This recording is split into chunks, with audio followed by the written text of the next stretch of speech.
참 잘 오셨습니다. 다시 한번 힘차게 인사하겠습니다. 안녕하세요. 안녕하세요. 참 잘 오셨습니다. 참 잘 오셨습니다. 네, 한번 따라하시죠. 우리의 용기를 부르시는 하나님. 네, 우리의 용기를 부르시는 하나님이라는 제목으로 함께 은혜를 나누고자 합니다. 얼마 전 제가 극동방송을 듣는데 그 극동방송에 저 브라질의 아마존에 열대우림에 가면 그 아마존 열대우림에서 35년 동안 선교를 하신 우리나라의 김철기라는 선교사님의 이야기가 소개된 적이 있었습니다. 그 이야기는 이렇습니다. 저 미국인들이 아마존을 부를 때에 그 아마존의 이름을 이렇게 부른다고 합니다. 그린헬, 영어로 그린헬, 녹색의 지옥이다. 녹색은 너무나 아름다운 곳이잖아요. 그런데 아름다움 속에 지옥 같은 삶이 있더라는 것입니다. 왜 그렇습니까? 저 아마존의 열대우림은 아주 비가 납니다. 무려 낮에는 습도가 80%, 저녁에는 습도가 90%에 이릅니다. 여러분, 요 사이에 우리가 지금 더워가지고 밖에 나가면 끈적끈적 하잖아요. 이 정도의 습도가 70에서 80%. 근데 여기는 저녁만 되면 습도가 무려 90%. 그러니까 하루 종일 그냥 젖어서 끈적끈적한 채 살아가는 거예요. 그러다 보니 곳곳이 곰팡이고 마음과 육체는 너무나 피곤에 쪄들어 살아가게 되더라고요. 그것의 삶을 이 선교사님은 이렇게 설명합니다. 이른 아침에 눈을 뜨면 가장 먼저 눈에 보이지 않는 메lun이라는 벌레, 메lun이라는 벌레가 날아와서 물어대기 시작합니다. 그리고서 해가 뜨면 이번에는 삐용과 무뚜까라는 벌레가 날아와가지고 들어보셨어요? 삐용, 무뚜까. 해가 뜨면 삐용이라는 벌레가 날아와서 물어대면 그 삐용이 문자리에는 이렇게 붉은 반점이 생겨서 이만큼 불어온다는 거예요. 그리고 무뚜까라는 벌레는 청바지와 같은 두꺼운 재질의 옷을 입지 않는 이상 모든 옷을 뚫어가며 물어대기 시작합니다. 그리고서 풀숲에서는 묵궁이라는 벌레가 신발을 타고 올라와서 사타구니와 그런 곳에 숨어서 일주일을 기생한다. 그러면 그게 가려가도 긁으면 피가 날 정도라고. 그리고서 해가 떨어지면 이른 아침에 찾아왔던 메lun이라는 벌레가 다시 나타납니다. 그리고 저녁이 되면 이제 수많은 종류의 모기들이 나타나서 물어대기 시작하는데 그 모기들 가운데는 댕기열을 옮기고 말라리아를 옮기고 모기뿐만입니까? 도깨미와 독거미, 독충들이 나타나서 그렇게 물어대기 시작한다. 그런데 이 모습을 선교사님은 이렇게 얘기합니다. 이 아마존의 폭염과 습도와 독충과 벌레들이 바로 하나님이 아마존을 보호하시는 바람입니다. 이 지구의 허파인 아마존을 하나님의 방법으로 보호하지 않으시니 이 아마존은 이미 훼손되었을 것입니다. 아마존에서 삶은 여러분 인간으로 살아가는 삶이 아니라고 합니다. 이 수많은 악조건 속에서 주님의 도움을 요청할 수밖에 없고 주님의 도움을 간구하며 살아갈 수밖에 없는 곳이 아마존이라는 거예요. 그러면서 이 선교사님이 이렇게 그 이야기를 마칩니다. 한번 따라해보세요. 아마존은 나를 항상 초심으로 돌아가게 하는 것입니다. 사랑하는 여러분, 요사이 날씨가 덥지요. 많이 짜증나기도 하고 힘들지요. 이 어렵고 힘들고 혹여나 고난 가운데 있을지라도 그것이 바로 하나님이 저와 여러분을 보호하시는 방법인 줄로 믿고 살아가시기를 주님의 이름으로 축원합니다. 오늘 보면 우리가 잘 아는 베드로와 요한이 이제 성령의 충만을 받아서 예수 믿는 자로서 살아가는 삶의 자세와 모습을 우리에게 가르쳐주고 있습니다. 예수 믿는 자는 어떻게 살아야 합니까? 예수 믿는 자의 삶의 자세와 모습은 어떠해야 합니까? 성경의 히브리서 11장에 보면 히브리서 11장은 믿음장이지요. 그 믿음으로 살았던 수많은 선진들의 모습을 열거하며 그 마지막을 히브리서 11장 38절은 이렇게 결론되고 있습니다. 우리 같이 한번 읽어봅니다. 시작. 이런 사람은 세상이 감당하지 못하느니라. 아멘. 다시 한번 읽어보세요. 시작. 이런 사람은 감당하지 못하느니라. 아멘. 어떤 사람입니까? 믿음으로 살았어요. 성령 충만하여 예수 믿는다는 예수 믿는 자는 믿음으로 살 때에 세상이 감당하지 못하는 수많은 억압과 고통과 핍박이 올지라도 여러분 믿음으로 사시기 바랍니다. 저와 여러분 우리 믿음으로 살아요. 믿음으로 살아야 이 세상이 저와 여러분을 감당하지 못하다. 기독교 순교사 역사에 보면 이런 유명한 이야기가 나옵니다. 그래서야 어떤 한 사람이 예수님을 아주 잘 믿었어요. 그러자 이것을 꼴보기 싫은 사람이 고발을 해서 이 사람이 재판장에 끌려옵니다. 그러자 재판장이 얘기합니다. 예수 믿는다고 하면 태우고 쳐라. 그런데 이 사람은 그래도 예수를 믿는다고 해요. 태형을 맞아가면서도 이 사람이 찬송가를 부르는 거예요. 맞아가면서 찬송가를 부릅니다. 그러자 재판장이 말합니다. 태형을 맞아가면서도 예수를 믿는다 그래. 다시 한번 예수 믿는다면 이번에는 죽여. 그런데 여러분 그 죽는다는 말 앞에서도 찬양을 부르며 웃으면서 예수 믿는다고 하는 거예요. 그러자 그때 옆에 있던 사람이 재판장에게 와서 얘기합니다. 저 예수쟁이들은 때린다고 그리고 죽인다고 해서 예수 안 믿는 것들이 아닙니다. 오히려 예수 때문에 맞으면 하나님이 기뻐하실 것이고 예수 믿다가 죽으면 하나님의 영광이 될 것이기에 더 기뻐하는 자들입니다. 그러면 때려도 안 되고 죽여도 안 되니 그런 멀은 곳으로 유배를 보낼까? 유배를 보내면 멀리 떨어져서 혼자 이제 하나님과 기도할 수 있는 시간이 생겨서 기뻐할 것이다. 그러면 어떻게 해야 되느냐?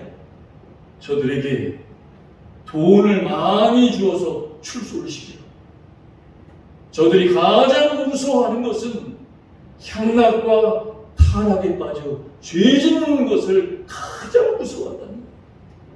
죄 짓는 것 말고는 예수 믿는 자들은 두려움이 없는 자들입니다. 라고 이야기하겠다는 것입니다.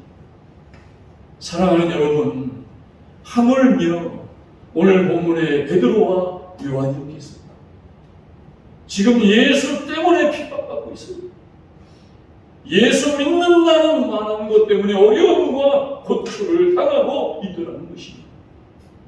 여러분 어떻게 이러한 용기로 예수를 믿을 수 있을까요? 이것은 인간이 줄 수 있는 용기가 아니더랍니다. 이 용기는 바로 성령이 주신 용기요 신령한 하나님이 주신 용기였다는 사실을 기억하시기 바랍니다. 여러분 예수 믿는 자로서 우리 용기 있게 살아가요. 용기 있게 살아가는 저와 여러분이 되길 바랍니다.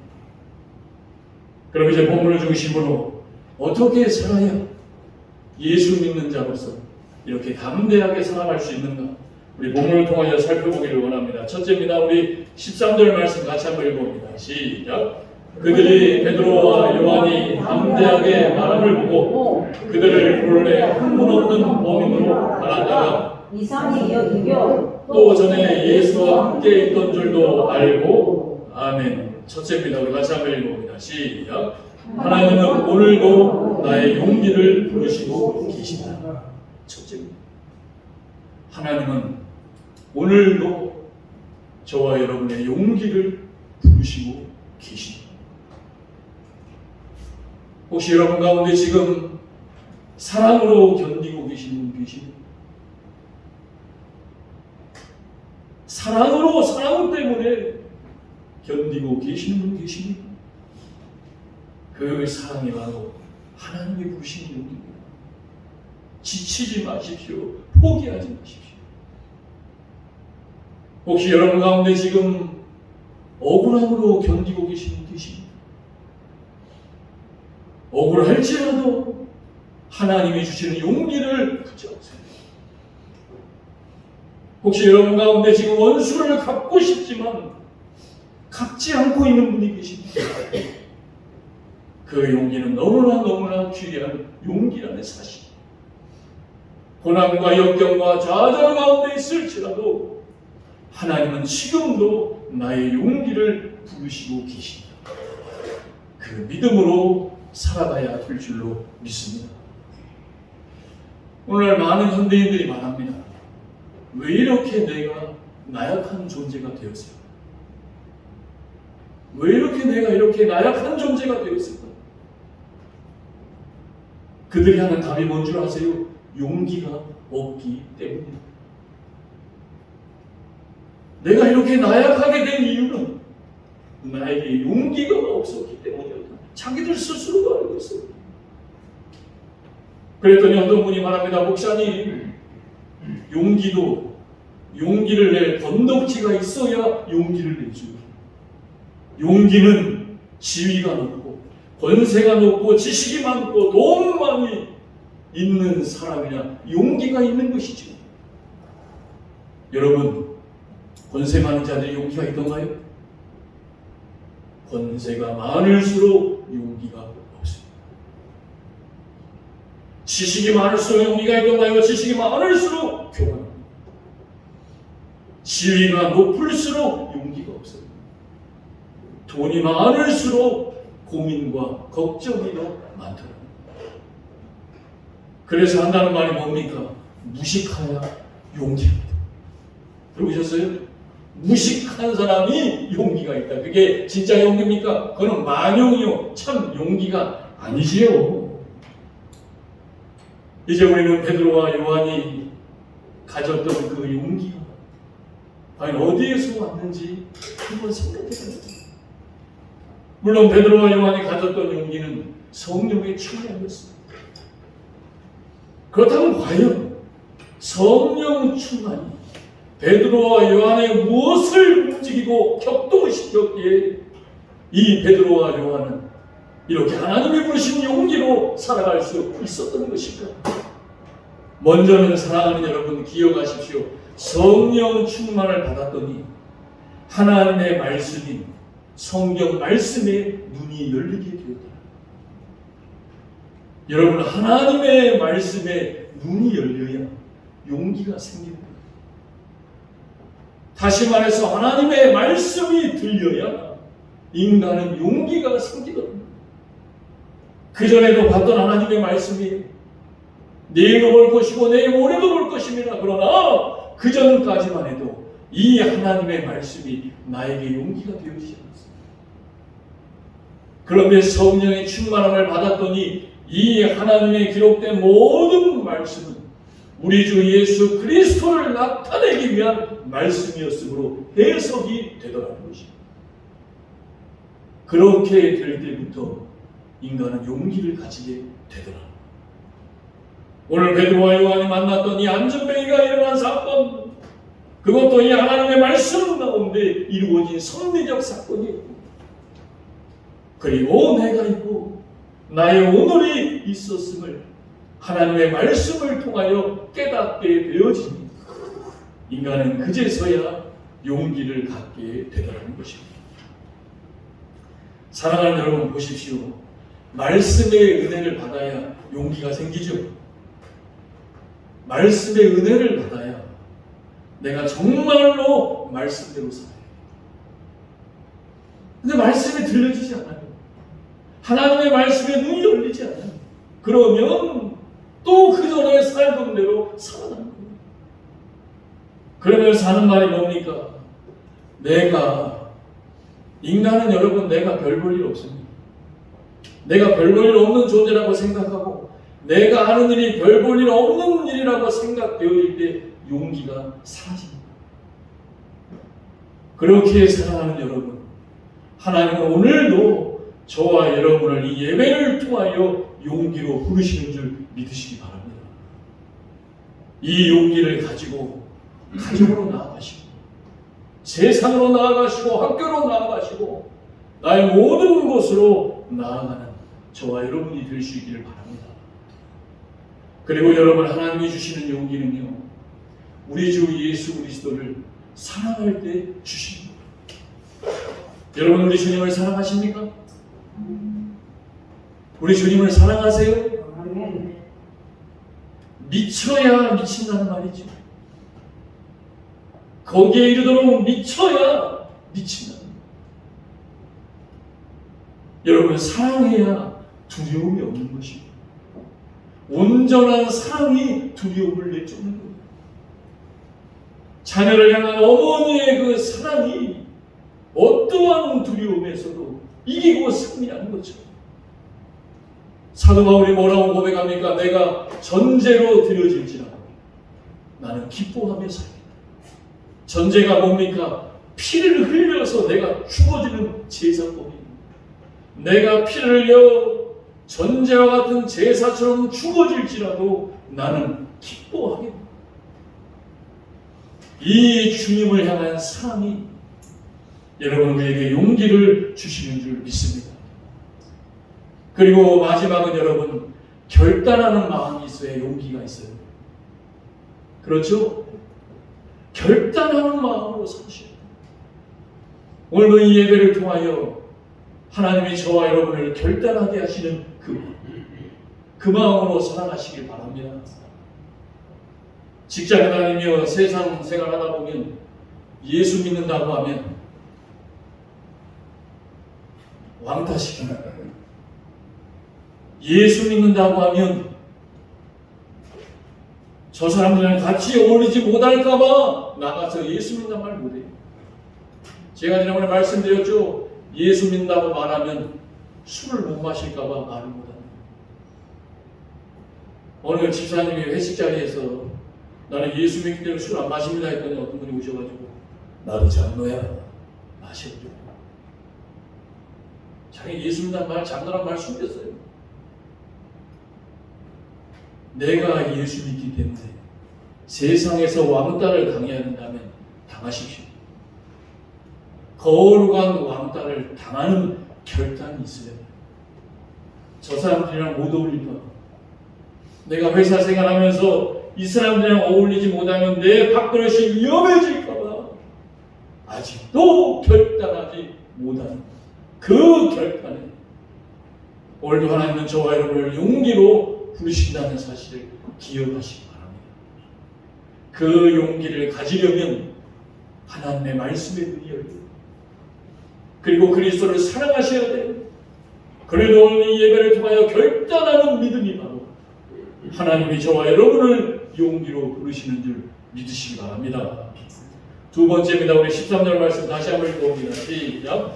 그들이 베드로와 요한이 담대하게 말함을 보고 그들을 본래 한문 없는 범인으로 알았다가 이상히 여기며 또 전에 예수와 함께 있던 줄도 알고 아멘. 두 번째입니다. 우리 다시 한번 읽어봅니다. 시작. 부활의 신앙이 용기를 갖게 합니다. 다시 한번 읽어보세요. 시작. 부활의 신앙이 용기를 갖게 합니다. 아멘. 여러분, 예수님 부활하심을 믿으십니까?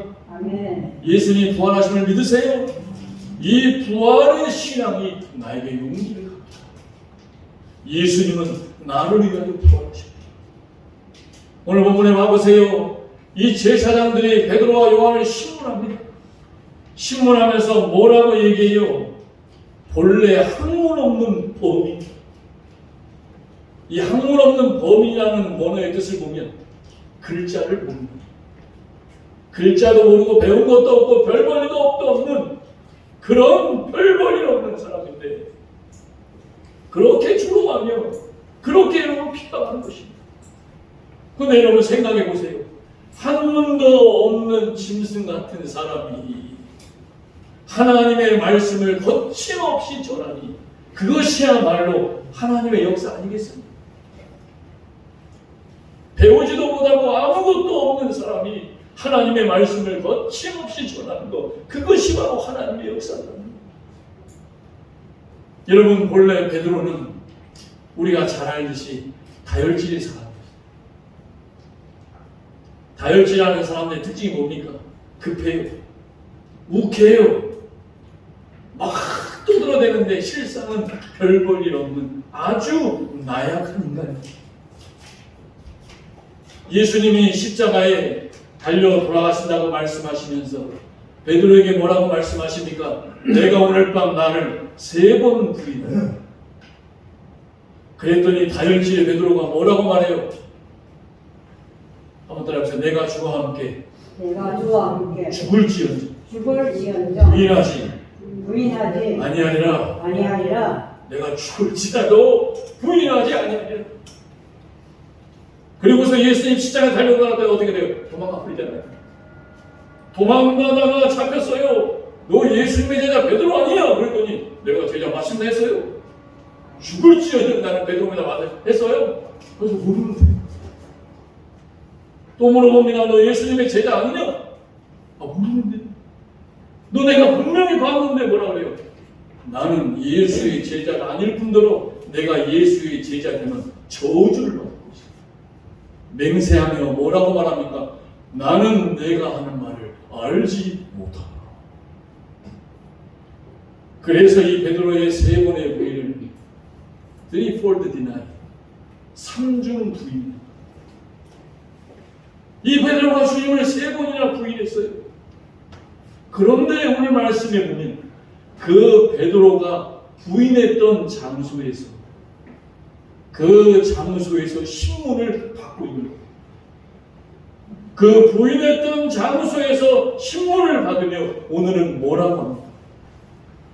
예수 외에 이 예수의 이름이 나를 잊게 하였다.